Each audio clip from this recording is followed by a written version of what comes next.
본 콘텐츠는 경기도와 경기콘텐츠진흥원의 지원 사업을 통해 제작되었습니다.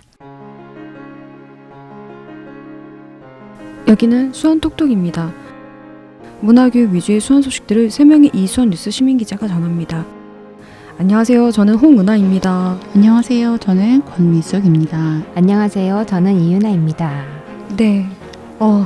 저 목소리가 자꾸 다운돼요. 오늘 벌써 마지막 회차입니다. 그러니까요. 날씨도 슬픈지 날씨도 지금 미디어 센터 창밖으로 보이는 하늘도 우중충하네요. 그러네요. 낙엽도 진짜 많이 떨어졌고. 네. 한 해 동안 수원 톡톡 방송하신 소감 어떤지 좀 들려주세요. 권미숙 기자님 먼저. 소감. 네. 눈물이 앞을 가리나요? 네. 시간이 올해 왜 이렇게 빨리 갔는지 모르겠어요. 그쵸. 맞아요. 한 게 많아서 그럴까요? 한 게 진짜 많아서. 많으시잖아요. 잠은 주무세요? 네. 그 어느 때 작년보다 더 빨리 시간이 흐른 느낌 같고요.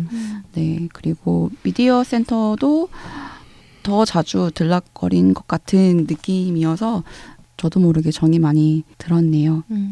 저 그리고 맛집 컨테스트에서 또 상 받았어요. 와, 축하드립니다.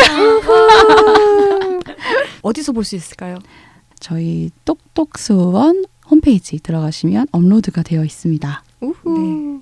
꼭 보고 맛집을 찾아가 보도록 하겠습니다. 네. 네, 많이 와주세요. 네. 이윤아 기자님, 한 해 동안 수원톡톡 방송하신 소감 들려주세요. 네. 진짜 저도 올 한 해가 되게 빠르게 약간 1월, 2월, 3월 달이 지나면 지날수록 가속이 붙어서 시간이 지나가는 느낌을 받았어요. 네. 그랬는데 올 한 해는 저희 3명뿐만 아니라 여러 인터뷰 분들을 모시고 방송을 했잖아요.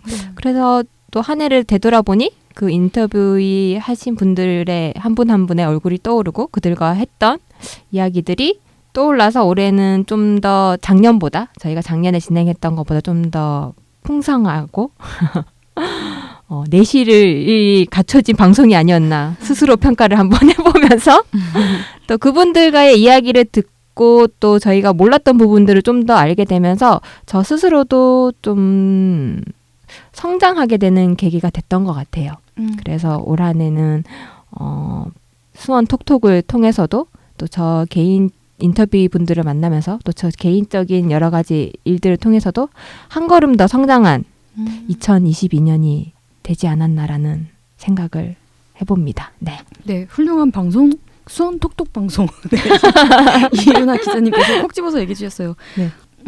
저의 방송 소감은 작년과 마찬가지로 정말 방송 준비하면서 항상 늘 많이 공부하게 된다. 수원에 대해서. 그냥 지나칠 수 있는 것들을 기사를 검색을 하면서 정말 많이 수원에 대해서 공부하게 되고 많은 유용한 정보를 얻게 되고 방송을 하면서 저 스스로에게 도움이 되는 그런 컨텐츠였다. 그리고 또 인터뷰이들을 섭외하기 위해서 옆에 똑똑수원 이 수원 미디어 센터에 올라온 컨텐츠들을 찾아보는데 네. 정말 다양한 저희 쪽에서도 섭외하고 싶다 하는 그런 인터뷰들도 굉장히 많더라고요. 그래서 네. 정말 다양한 컨텐츠에서 그리고 또 다양한 분야에서 종사하시는 수원분들을 보고서 네, 저희 방송뿐만 아니라 다른 방송도 들어주셨으면 하는 마음이 들고 또 그 방송들을 통해서도 많이 배우는 시간이었습니다. 네. 오늘 수원톡톡에서 전해드리는 마지막 이수원 뉴스. 권미숙 기자님, 어떤 소식 가져오셨나요? 네. 기자님들, 수원 화성 성곽길 산책 자주 하시나요? 저는 자주 갈 때는 매주 갔던 적도 있는 것 같고 늘 저희 집 어린이가 좋아해서 성곽길 산책을 자주 가고 저희 어린이는 그 성곽길 산책을 하면서 만든 노래도 있거든요. 자기 스스로 만든 노래. 한 소절. 네? 그 성곽길에 깃발이 꽂혀 있잖아요. 네. 하늘은 파랗고 깃발은 휘날리네. 돌들은 딱딱하지였나? 하여튼 성곽의 돌을 보고 또 뭔가 표현을 했는데 그 순간은 오 대단하다. 근데 그거를 적어놨어야 되는데 제가 적어놔야지 했는데 일주일 동안 기억이 있기를 안 적어놨더니 1년이 지나서 까먹어버렸습니다. 수원시 동요대회 있었는데 어저께까지가 마감이었던 걸로 알고 있는데 음. 아쉽네요. 네. 네. 네. 그렇다면 전통시장 이용은 어느 정도 하시는 편이신가요? 저는 약간 연중 행사처럼 그 명절 때 시간이 남으면 휴가 기간에 예, 가끔 남편하고 놀러 가고 1월 1일 날 제아의 종소리 네네. 그거를 수원에서 여민가? 했었잖아요. 아, 네네. 네. 거기서 그거를 종소리를 듣고 같이 그 카운트다운 하면 너무 재밌어요. 거기 네네. 차를 도로 통제. 도로 통제. 네, 도로 통제를 하고 네. 사람들이 우르르 몰려가서 종소리를 들으면서 마음속으로 소원을 빌고 있는데 사람들이 싹 사라져요. 다 통닭집으로 갑니다. 그곳에 네. 전통시장에 통닭집을 이용하러 네. 많이 자주 갔습니다. 그리고 아까 성곽길 산책을 자주 하는 건 아닌데 정말 그 성곽길을 걷다 보면 팔달산에서부터 물론 반대로 시작하는 경우도 있지만 뭐 활터라든가 아니면은 그 방아수리정하고도 이어 있잖아요. 네네. 억새풀 지금 네. 너무 아름다울 때라서 그쵸. 지금도 네. 예쁘죠. 저는 수원에서 나고 자랐기 때문에 여기 성곽길을 오랫동안 많이 이용했었기 때문에 이제 최근에는 자주 안 가는 것이지 거기를 이제 모르거나 일부러 안 가는 것은 아니고요. 지금 사는 곳에서 조금 멀어서 네, 그렇습니다. 그래서 성곽길 플러스 전통시장을 같이 이용하고 있습니다. 갈 때는. 네. 네. 좋네요. 네. 우리 이은하 기자님 전통시장은 거의 매주 가는 편인데요. 오, 왜냐하면 와우. 저희 집 바로 옆에 구매탄 시장이 있어서 아. 그 안에 다양한 먹을거리, 과일을 사고 저희 집 식구들이 좋아하는 부대찌개 재료를 사고 만두를 사고 생선을 사고 하느라 저는 그래도 일주일에 한 번 정도 이용을 하는 것 같습니다. 네, 제가 단신을 가지고 왔는데요. 수원시는 수원 화성 성곽길 스탬프 투어 참여자와 수원 전통문화관 화서 사랑채 정규 프로그램 이용자에게 수원 남문시장에서 사용할 수 있는 5,000원권 상품권을 지급하는 2022 전통시장 가는 달 이벤트를 11월 30일까지 연다고 밝혔습니다. 수원시는 수원 화성 내 관광 안내소에서 스탬프북을 받아 성곽길 명소 10곳 중 7곳 이상 방문에 비치된 스탬프를 찍은 후 화서문 관광 안내소에서 인증한 관광객에게 기념품을 제공하는데요. 11월 30일까지는 수원 남문시장에서 사용할 수 있는 5,000원권 상품권을 추가로 지급합니다. 수원 전통문화관 체험 프로그램이나 화서 사랑채에서 진행하는 정규 프로그램을 이용해도 상품권을 받을 수 있습니다. 총 2,000매를 선착순으로 지급한다고 하네요. 아이고 저희 방송 녹음을 빨리 했었어야 되는데 좀 아쉽네요. 2,000매가 아직 남아있길 바라면서 이 상품권은 어디서 사용할 수 있나요? 네, 상품권은 지동시장, 영동시장, 팔달문시장, 목골 종합시장, 미나리광 시장 이렇게 5개 시장에서 현금처럼 사용할 수 있습니다. 이번 이벤트는 한국관광공사의 전통시장 가는 달 동행 캠페인 사업에 수원 남문시장이 선정돼 진행하고 있는 것이고요. 수원시 관계자는 전통시장 가는 달 이벤트가 친치한 지역 경제와 관광산업에 활력을 불어넣길 바란다고 전했습니다. 네, 성곽길 걸으면서 스탬프도 찍고 또 전통시장도 방문하는 그런 재미를 누려보시길 바랍니다. 네. 이윤아 기자님, 2022년 이수원 뉴스 마지막 소식 무엇인가요? 네, 제가 전해드릴 마지막 소식은 수원시가 내년 1월 1일부터 시행될 고향사랑 기부제를 성공적으로 운영하기 위해 고향사랑 기부제 운영 계획을 수립했다는 소식입니다. 고향사랑 기부제는 타지에 사는 사람이 고향이나 다른 지자체에 기부하면 기부자에게 일정 비율의 세액공제 혜택을 주고 기부받은 지자체는 기부액의 30% 범위에서 답례품을 제공할 수 있는 제도입니다. 수원시민은 수원시와 경기도를 제외한 전국 모든 광역기초지자체에 기부할 수 있습니다. 10만 원 이하 기부는 100%, 10만 원 초과는 16.5% 세액공제를 받을 수 있어 10만 원을 기부하면 13만 원 상당, 그러니까 세액공제 10만 원, 답례품 3만 원의 혜택을 받을 수 있습니다. 개인만 기부할 수 있고요. 1인 기부 한도는 연간 500만 원입니다. 수원시에서 고향사랑 기부제 운영을 위한 어떠한 계획을 수립했나요? 네, 수원시는 고향사랑 기부제 운영을 목표로 지방재정 보완, 지역경제 활성화, 자치 역량 강화 등으로 설정했다고 합니다. 먼저 고향사랑 기부제 안내 홍보물을 제작해 SNS 중심으로 적극적으로 홍보하고 다른 지역 시민들이 수원시에 기부하고 싶은 마음이 들도록 입소문 마케팅, 애드보커시, 기부자의 신뢰를 얻는 활동, 모금 등을 전개할 계획이라고 합니다.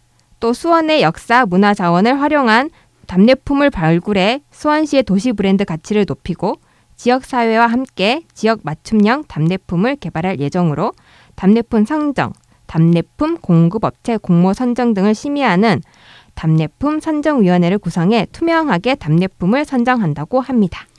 그럼 이렇게 고향 사랑 기부제로 조성한 기금은 어떻게 쓸 예정인가요? 네, 고향사랑 기부제로 조성한 기금은 사회적 취약계층 지원, 청소년 육성 보호, 지역주민 문화예술 복원 등 증진, 시민참여 자원봉사 등 지역 공동체 활성화 지원, 그 밖에 주민 복리 증진에 필요한 사업 등을 추진하는 데 사용할 수 있다고 합니다.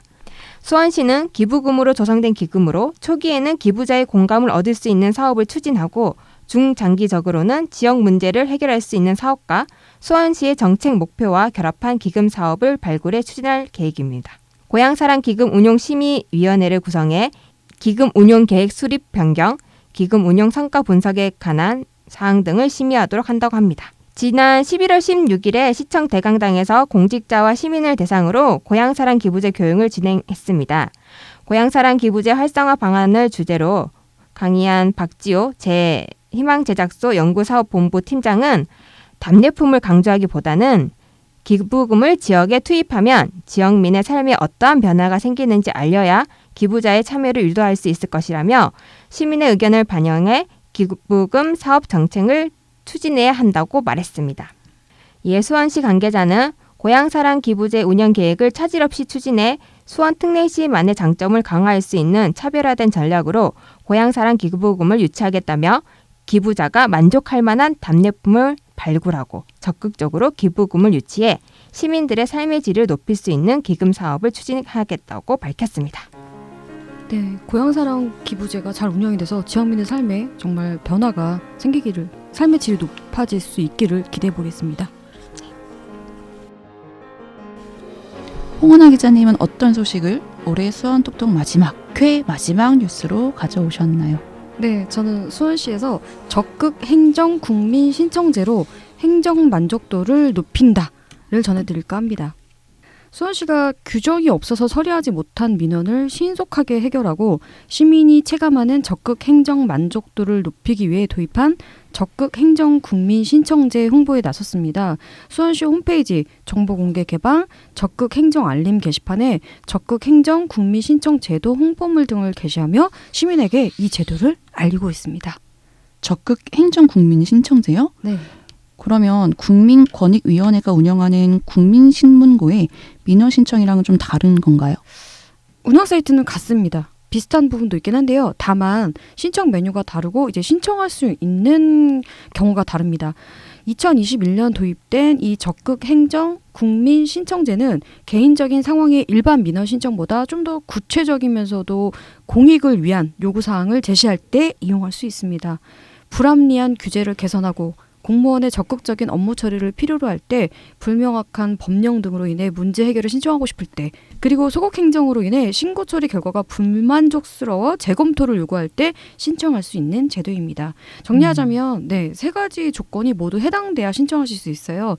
공익적인 목적을 달성하고자 하는 사안, 타 민원 제한 창구 등에 신청을 했으나 반려된 사안, 그리고 마지막으로 법령이 없거나 명확하지 않다는 사유로 민원이 거부 또는 제한에서 불채택 통지를 받은 사안, 이렇게 세 가지가 만족을 해야 신청할 수 있습니다.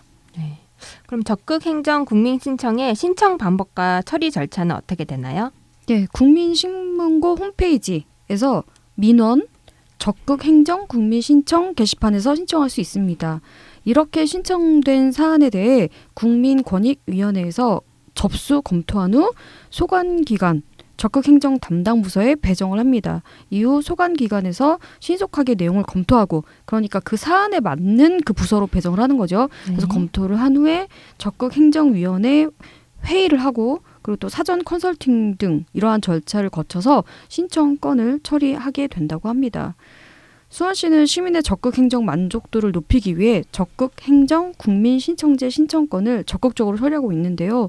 올해 11월 기준으로 수원시에 배정된 보행자 통행 방해, 가로수 이식 제거 요청.